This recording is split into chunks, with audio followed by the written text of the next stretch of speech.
آج دیکھنے کے لیے شکریہ۔ میری دعا ہے کہ آج کا پیغام آپ کو اپنی آواز کو استعمال کرنے کی طاقت دے گا، آپ کی روح کو تازہ کرے گا اور آپ کے سوچنے کے انداز کو بدلے گا۔ اگر آپ پادری کے دیے گئے نوٹس کی پیروی کرنا چاہتے ہیں تو اسکرین پر دی گئے QR کوڈ کو اسکین کریں اور آپ اسے ہماری ایپ پر بھی حاصل کر سکتے ہیں۔ آج ہم انصاف کو جاری رکھنے پر اپنا سلسلہ جاری رکھتے ہیں، جو کہ ابراہیم سے خدا کا وعدے پر ایک حیرت انگیز پیغام ہے۔ ابراہیم اور اس کے بیٹے اسحاق کے درمیان بہت سی مشابہتیں ہیں، اس کے ساتھ ساتھ خدا اور اس کے بیٹے یسوع میں بھی۔ اس پیغام میں پادری ڈوین ابراہیم اور اس کی اولاد کے ساتھ خدا کے عہد پر گفتگو کریں گے۔ تو آئیں شروع کرتے ہیں پاسٹر ڈوین کے ساتھ۔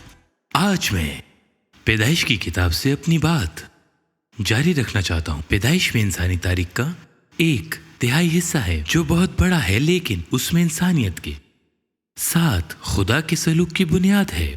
ہماری رہائی کی بنیاد پیدائش میں ہے، لہذا پیدائش اس کے تیسرے باب میں آدم اور ہوا واقعی شیطان کے سامنے اپنے گھٹنے ٹیک دیتے ہیں، اور بائبل ہمیں رومیو 5ویں باب میں بتاتی ہے کہ جب ایسا ہوتا ہے تو اس کے بعد موت، گناہ، مرض، بیماری، جنگ، وبا، سب کچھ اس دنیا میں آتا ہے اور شیطان بن جاتا ہے۔ اس طرح بات کرنے کے لیے بائبل کہتی ہے، 2 کرنتھیوس کا 4 باب اس کی 4 آیت، اس جہاں کے خدا نے، پھر 1 یوحنا 5 باب اس کی 19ویں آیت۔ ہم جانتے ہیں کہ ہم خدا سے ہیں اور ساری دنیا اس شریر کے قبضے میں پڑی ہے۔ لوگ کہتے ہیں کہ خیر، اگر خدا کے قبضے میں ہے تو جنگ، مرض، وبا اور بیماری کیوں ہے؟ کیونکہ ہمارے ارد گرد کی ساری دنیا شریر کے قبضے میں ہے، اس شیطان کے قبضے میں۔ لہٰذا آدم نے وہ اختیار حاصل کیا۔ کون سا اختیار؟ جو خدا نے آدم کو دیا تھا، اور اس نے وہ اختیار شیطان یعنی ابلیس کو منتقل کر دیا۔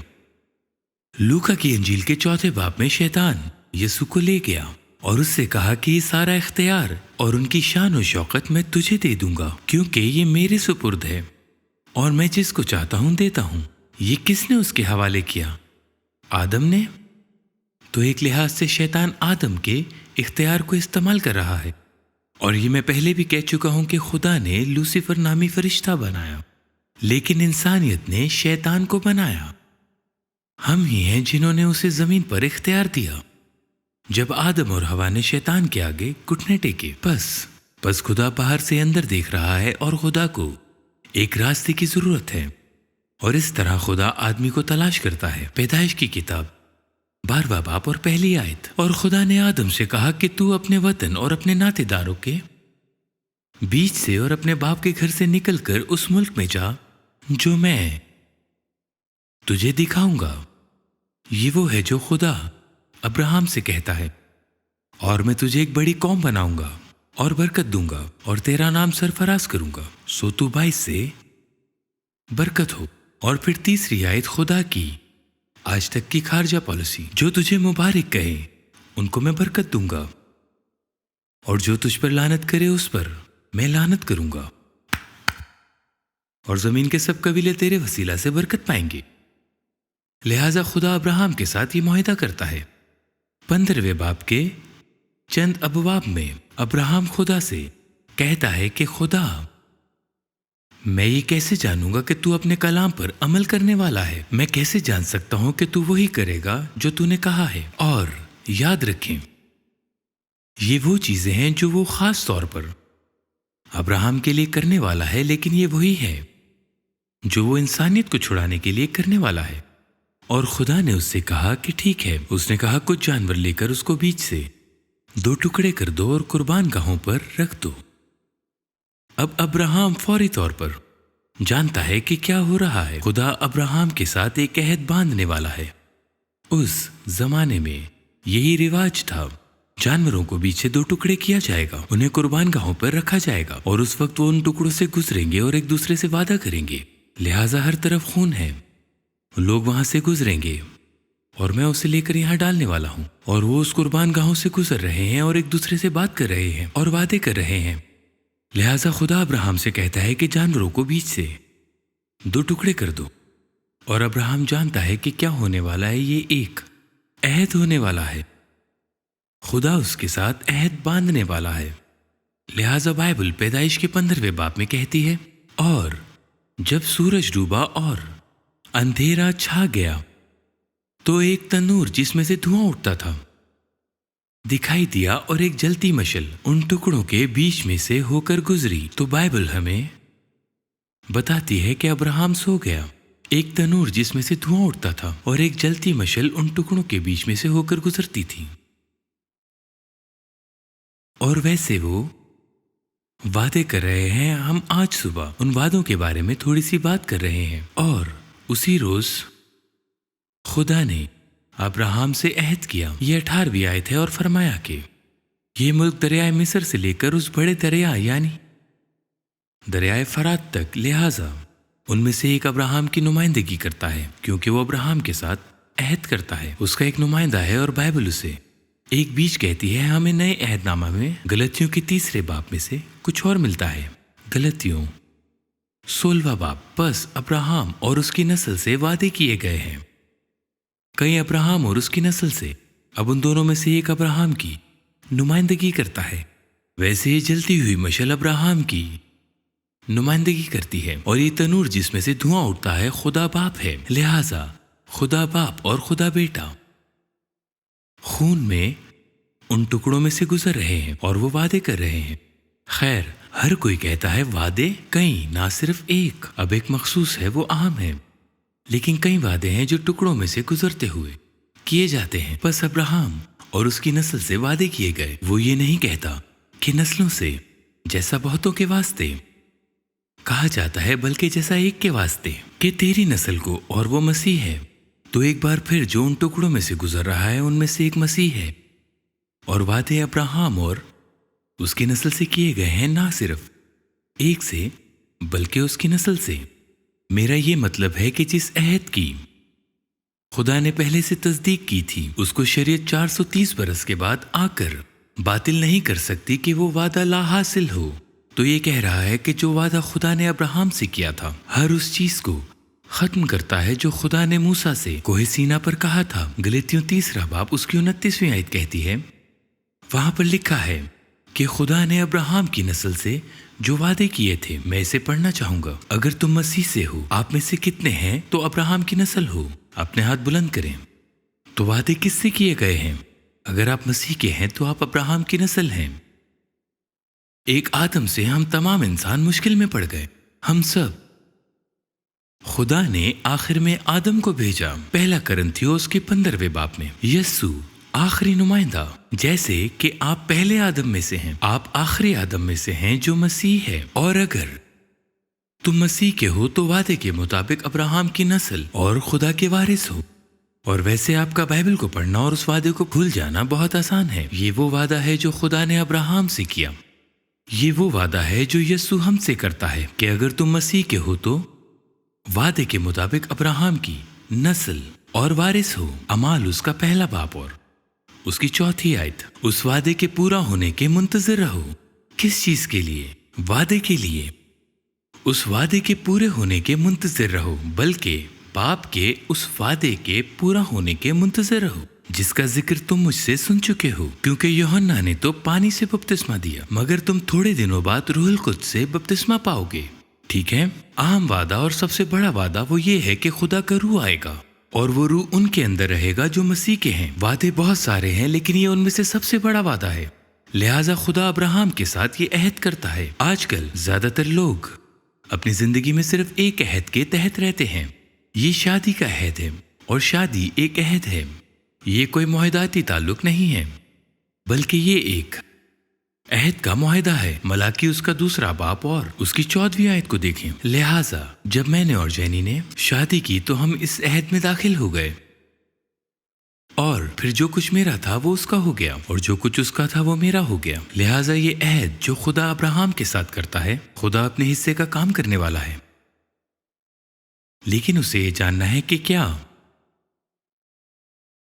अब्राहम अपने हिस्से का काम करेगा। लिहाजा पैदाइश का 22वां बाब कहता है कि उन बातों के बाद यूं हुआ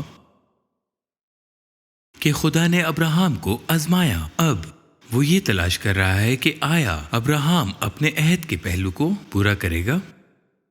ये एक आजमाइश है, इसे पूरा करने के लिए उसको तैयार होना चाहिए जो खुदा उस अहद के रिश्ते में करने वाला है। एक अहद का रिश्ता सिर्फ एक तरफा नहीं होता, ये दोनों तरफ से होता है। اس لیے وہ عہد کو آزما رہا ہے کہ ابراہیم اس عہد کے وعدے کو پوری ایمانداری سے پورا کر رہا ہے۔ اور اسے کہا، اے ابراہیم۔ اس نے کہا، میں حاضر ہوں۔ تب اس نے کہا کہ تو اپنے بیٹے اسحاق کو جو ایک لوتا ہے اور جسے تو پیار کرتا ہے ساتھ لے کر موریا کے ملک میں جا، اور وہاں اسے پہاڑوں میں سے ایک پہاڑ پر جو میں تجھے بتاؤں گا سوختنی قربانی کے طور پر چڑھا۔ تب ابراہیم نے صبح سویرے اٹھ کر اپنے گدھے پر 4 جامہ کسا اور اپنے ساتھ 2 جوان اور اپنے بیٹے اسحاق کو لیا اور سوختنی قربانی کے لیے لکڑیاں چیری اور اٹھ کر اس جگہ کو جو خدا نے اسے بتائی تھی روانہ ہوا۔ تیسرے دن ابراہیم نے نگاہ کی اور اس جگہ کو دور سے دیکھا۔ تب ابراہیم نے اپنے جوانوں سے کہا، تم یہیں گدھے کے پاس ٹھہرو، میں اور یہ لڑکا دونوں ذرا وہاں تک جاتے ہیں اور سجدہ کر کے پھر تمہارے پاس لوٹ آئیں گے۔ اب خدا کہتا ہے کہ اسے قربانی کے طور پر پیش کرے۔ بائبل ہمیں نئے عہد نامے میں بتاتی ہے کہ ایک تمثیل کے طور پر وہ اسے پھر ملا۔ وہ اپنا بیٹا دینے کو تیار تھا، کیونکہ سچائی یہ ہے کہ خدا اس کا بیٹا دینے والا ہے۔ اب یہ کہتا ہے کہ تم یہیں گدھے کے پاس ٹھہرو، میں اور یہ لڑکا دونوں ذرا وہاں تک جاتے ہیں۔ 6 آیت، اور ابراہیم نے سوختنی قربانی کے لیے لکڑیاں لے کر اپنے بیٹے اسحاق پر رکھی اور آگ اور چھری اپنے ہاتھ میں لی اور دونوں اکٹھے روانہ ہوئے۔ اب مجھے لگتا ہے یہ کافی دلچسپ ہے کہ اسحاق کو لکڑیاں لے کر جانا پڑا۔ آپ میں سے کتنے لوگوں کو یاد ہے کہ یسوع نے اپنی پیٹھ پر کیا اٹھایا تھا؟ اس نے صلیب اٹھائی تھی اور یہ لکڑیاں لے کر گیا، اور اب ابراہیم یہ کرنے کو تیار ہے۔ ابراہیم نے کہا، اے میرے بیٹے۔ اس کے بیٹے نے کہا، دیکھ آگ اور لکڑیاں تو ہیں، پر سوختنی قربانی کے لیے برا کہاں ہے؟ ابراہیم نے کہا، اے میرے بیٹے، خدا آپ ہی اپنے واسطے سوختنی قربانی کے لیے برا مہیا کر لے گا۔ اب یہ واقعی پیشن گوئی ہے کہ خدا ایک نذرانہ فراہم کرنے والا ہے، اور وہ اس جگہ پہنچے جو خدا نے بتائی تھی۔ ہم جانتے ہیں کہ یہ جگہ کہاں ہے، یہ موریا کے پہاڑ پر ہے، لیکن ہم یہ واقعی جانتے ہیں یہ جگہ بالکل کہاں ہے۔ آپ جو تصویر دیکھ رہے ہیں یہ جگہ وہی ہے۔ اب اس سے کوئی فرق نہیں پڑتا کہ آپ کا تعلق کس مذہب سے ہے، ہر کوئی جانتا ہے کہ یہ جگہ کون سی ہے۔ اس چٹان کے گنبد کے نیچے آپ اس سے کیسے کہیں گے یادگار؟ جب انہوں نے یروشلم کو فتح کیا تو یہ 7ویں صدی میں بنایا گیا، لیکن اس گنبد کے نیچے یہ وہ جگہ ہے، میرا مطلب ہے یہ وہی جگہ ہے جہاں ابراہیم اپنے بیٹے کی قربانی پیش کرنے کے لیے جا رہا تھا۔ جی یہ وہی جگہ ہے، اس میں کوئی مخالطہ نہیں، یہ بالکل وہی جگہ ہے جہاں ابراہیم اپنے بیٹے کو لے کر آیا تھا سوختنی قربانی کے طور پر، بالکل اسی جگہ۔ اب کیا آپ دوسری تصویر دکھا سکتے ہیں؟ آپ فوری طور پر دیکھیں گے کہ یہ مشرق کی طرف ہے۔ آپ اس دیوار کو دیکھیں گے، اگر آپ اس چٹان کے گنبد کے اندر کھڑے ہوتے ہیں تو وہ جگہ بالکل وہی ہوگی جہاں پہ ابراہیم تھا، اور آپ کو مشرق کی طرف دیکھنا تھا، اور گنبد کی دیواریں غائب ہو گئیں اور وہاں کی مشرق کی دیوار غائب ہو گئی، اور آپ کو تقریباً آدھا میل دور نظر آیا۔ یہ اتنی دور بھی نہیں ہے، میں اس پر 7 بار چڑھ چکا ہوں، اور اس جگہ پہنچنے میں صرف 5 منٹ لگتے ہیں۔ آپ اس پہاڑی کو غور سے دیکھیں تو یہ کھوپڑی کی طرح لگتا ہے۔ اس جگہ کو کھوپڑی کی جگہ یا گلگتا کہا جاتا ہے۔ یہ بالکل وہی جگہ ہے جہاں یسوع کو مصلوب کیا گیا تھا، بالکل اسی مقام پر یسوع کو مصلوب کیا گیا تھا، اور اس جگہ پہنچے جو خداوند نے بتائی تھی۔ وہاں ابراہیم نے قربان گاہ بنائی اور اس پر لکڑیاں چنی اور اپنے بیٹے اسحاق کو باندھا اور اسے قربان گاہ پر لکڑیوں کے اوپر رکھا، اور ابراہیم نے ہاتھ بڑھا کر چھری لی کہ اپنے بیٹے کو ذبح کرے۔ تب خداوند کے فرشتے نے اسے آسمان سے پکارا، اے ابراہیم، اے ابراہیم۔ اس نے کہا، میں حاضر ہوں۔ پھر اس نے کہا، تو اپنا ہاتھ لڑکے پر نہ چلا اور نہ اسے کچھ کر، کیونکہ میں اب جان گیا کہ تو خدا سے ڈرتا ہے، اس لیے کہ تو نے اپنے بیٹے کو بھی جو تیرا اکلوتا ہے مجھ سے دریغ نہ کیا۔ چنانچہ ابراہیم اپنی آزمائش میں پورا اترا، وہ اپنا بیٹا دینے کو تیار ہے، لیکن خدا اس کو اس کا بیٹا دینے والا ہے، یعنی اپنا بیٹا۔ اب یہ واقعی دلچسپ ہے کہ پیدائش کے 22 باب میں خدا کہتا ہے کہ اس نے ابراہیم کو آزمایا، اور نئے عہد نامہ میں متی سے مکاشفہ تک خدا کی آزمائش ہے، اور خدا اس سے گزرتا ہے اور اپنے بیٹے کو آپ کے اور میرے گناہ کے لیے پیش کرتا ہے۔ تو خدا نے کہا کہ تو اپنا ہاتھ لڑکے پر نہ چلا۔ ابراہیم نے نگاہ کی تو اپنے پیچھے मेंढा देखा और अब्राहम ने उस मकाम का नाम यहोवा यरी रखा। चुनाचा आज तक ये कहावत है कि खुदावन के पहाड़ पर मुहैया किया जाएगा। अब हम यहोवा यरी कहते हैं जो उसने कहा। और मुझे याद है कि हम एक गीत गाया करते थे कि यहोवा यरी यानी खुदा फराहम करेगा, लेकिन असल में जो कहा गया था वो ये है कि खुदावन के पहाड़ पर मुहैया किया जाएगा। कुर्बानी इसी पहाड़ पे दी जाएगी। उसे अपना बेटा नहीं देना पड़ा, लेकिन खुदावंद उसी पहाड़ पर अपना बेटा देने वाला था, बिल्कुल उसी मकाम पर जो जगह आपने अभी तस्वीरों में देखी है। अब यूहन्ना 8वें बाब की 56वीं आयत में यीशु कहता है, तुम्हारा बाप अब्राहम मेरा दिन देखने की उम्मीद पर बहुत खुश था। चुनाचा उसने देखा और खुश हुआ। बहुत से उलमा हमें बताते हैं कि गालिबन क्या हुआ, अब्राहम अपने बेटे को ज़िबा करने जा रहा था और खुदा ने उसे रोक दिया। लेकिन खुदा ने उस दिन अब्राहम को रोया दी और चट्टान की गुंबद की कोई दीवार नहीं थी और यरूशलेम के इर्द गिर्द कोई दीवार नहीं थी। और उसने वहीं देखा, शायद आधा मील दूर उसने खोपड़ी की वही जगह देखी और एक रोया देखी। उसने रोया में 3 सलीबें देखी और उसने उस दिन खुदा को अपने बेटे को देता देखा और खुश हुआ। उसने कहा, मैं जानता हूं कि मैं अपनी आजमाइश में पूरा उतरा और खुदा वो करने वाला है जो वो इंसानों को छुड़ाने के लिए करने का वादा करता है, जैसा कि पैदाइश की 15वीं आयत में लिखा है।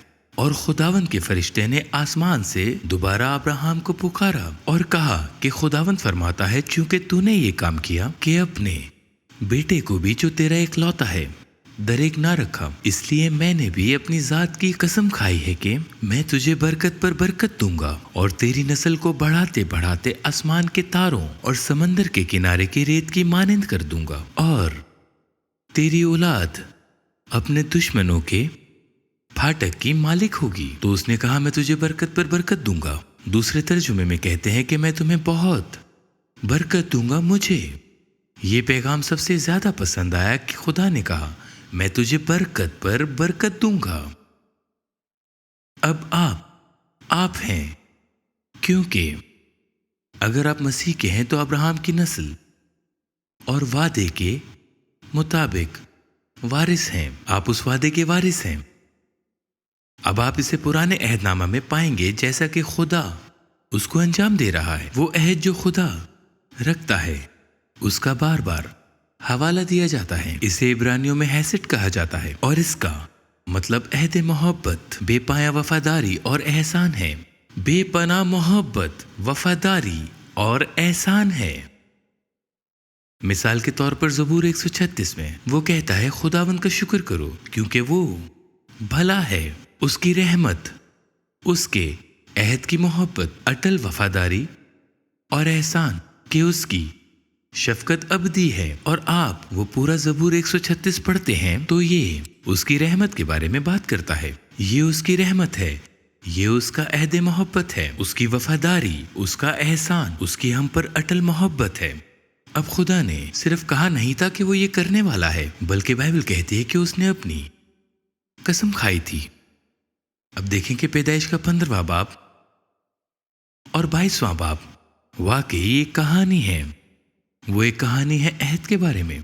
और फिर अब्राहम साबित करता है या आजमाया जाता है कि वो अहद को बरकरार रखेगा। अब्राहम अपने इख्तिताम और नए अहद को कायम रखता है। अब मत्ती से मुकाशवा तक खुदा हमें दिखा रहा है कि वो किस तरह मसीह में अपने अहद के इख्तिताम को बरकरार रखता है। खुदा ने अपने अहद को बरकरार रखा। इब्रानियों 6 बाब उसकी 13वीं आयत।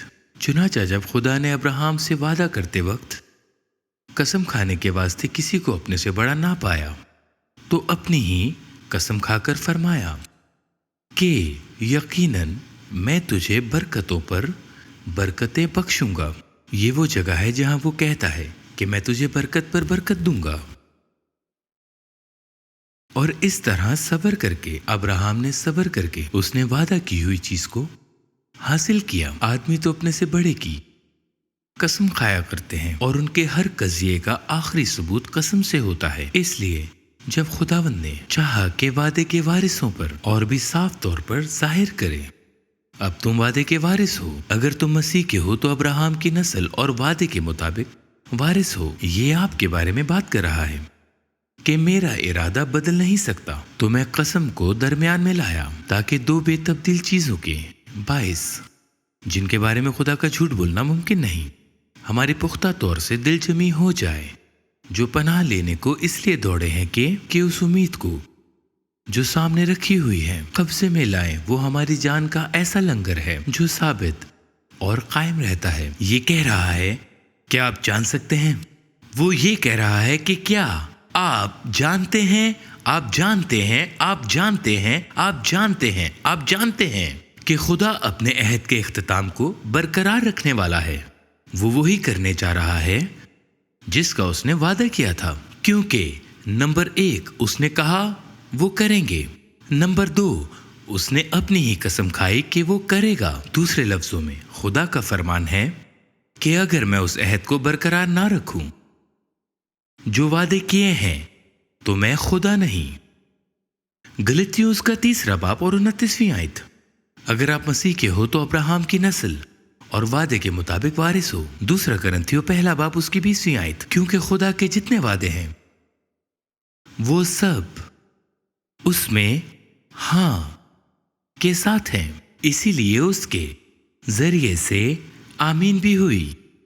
क्योंकि खुदा ने कहा है वो करेगा, वो आमीन है क्योंकि खुदा ने कसम खाई थी कि वो करेगा।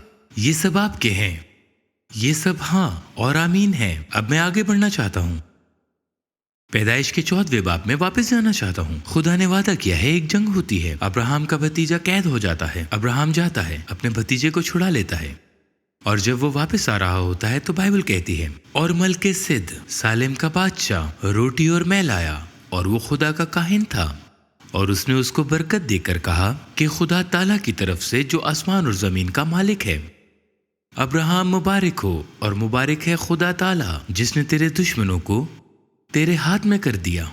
तब अब्राहम ने सबका 10वां हिस्सा उसको दिया। तो ये मलके सिद बाहर आता है और अब्राहम को बरकत देता है। अब बाइबल इस तरह कहती है कि वो कहता है कि इसमें कलाम नहीं कि छोटा बड़े से बरकत पाता है, और मलके सिद अब्राहम को बरकत देता है जिसने वादे हासिल किए। इब्रानियों के 7वें बाब में, और ये मलके सिद सालिम का बादशाह खुदा ताला का काहिन हमेशा काहिन रहता है। जब अब्राहम बादशाहों को कत्ल करके वापस आता था तो इसी ने उसका इस्तकबाल किया और इसके लिए बरकत चाहिए, और इसी को अब्राहम ने सब चीजों की दाहियगी दी। ये अव्वल तो अपने नाम के मायने के मवाक़िब रास्तबाजी का बादशाह है, और सालिम यानी सुलह का बादशाह। ये बेबाप, बेमाँ, बेनस्ब नामा है, ना उसकी उम्र का शुरू ना जिंदगी का आखिर, बल्कि खुदा के बेटे के मुशाबे ठहरा। काहिन अबद तक काहिन रहता है। खुदा ने यस्सु से कहा, तू मलके सदक के तौर पर अबद तक काहिन है।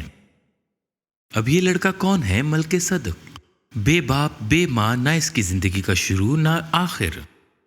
वैसे इसके 2 इम्कानात हैं। कुछ लोग आपको बताएंगे कि वो सिम है, ये नूह के बेटों में से एक है। वो सैलाब के बाद 500 साल के ज्यादा तक जिंदा रहा, और जब अब्राहम पैदा हुआ तो सिम था, और जब अब्राहम मर गया तो सिम अब तक जिंदा था। वो अब्राहम से तकरीबन 32 साल मजीद जिंदा रहा। आप अगर सिम की तरफ देखते हैं तो हैरान रह जाते हैं। मेरा मतलब है, जब अब्राहम पैदा हुआ तो सिम बूढ़ा था, और जब अब्राहम मर गया तो सिम अभी तक बूढ़ा है।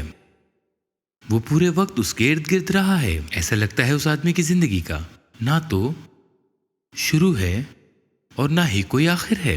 मुझे यकीन है कि ये ज़हूर मसीह है। आज के दिन हमारे साथ जुड़े रहने के लिए मैं आपका शुक्रगुजार हूँ। आप जानते हैं कि सकाफत हमें बताती है कि अच्छे लोग जन्नत में जाएंगे, लेकिन बाइबल हमें इससे मुख्तलिफ बताती है। जन्नत में अच्छे लोग नहीं जाते, ये माफ किए गए लोग हैं जो जन्नत में जाते हैं, और ये वो माफी है जो हमें हासिल करने की जरूरत है। बाइबल कहती है कि जितने लोग यस्सु को कबूल करते हैं वो उन्हें खुदा के फर्जंद होने का हक बख्शता है। यस्सु ने जो कहा वो ये है कि राह, हक और जिंदगी मैं हूँ, और कोई मेरे वसीला के बगैर बाप के पास नहीं आता। दूसरे लफ्जों में, मेरी तमाम अच्छी चीजें और मेरे तमाम अच्छे काम मुझे खुदा के साथ रासपास नहीं कर सकते, और आपके तमाम अच्छे काम आपको खुदा के करीब रासपास नहीं कर सकते। खुदा के साथ रासपास होने का एक ही तरीका है, और वो यस्सु है। और ہمیں وہ معافی حاصل کرنے کی ضرورت ہے۔ یسوع نے کہا تمہیں نئے سرے سے پیدا ہونے کی ضرورت ہے۔ آپ کو اسے اپنا سارا دل اور ساری جان دینے کی ضرورت ہے۔ وہ آپ کا دل چوری کرنے والا چور نہیں ہے، آپ کو دھوکہ دینے والا، ہیرا پھیری کرنے والا نہیں ہے۔ اگر آپ نے اسے اپنا سارا دل اور ساری جان نہیں دی، یہ اب بھی آپ کے پاس ہے۔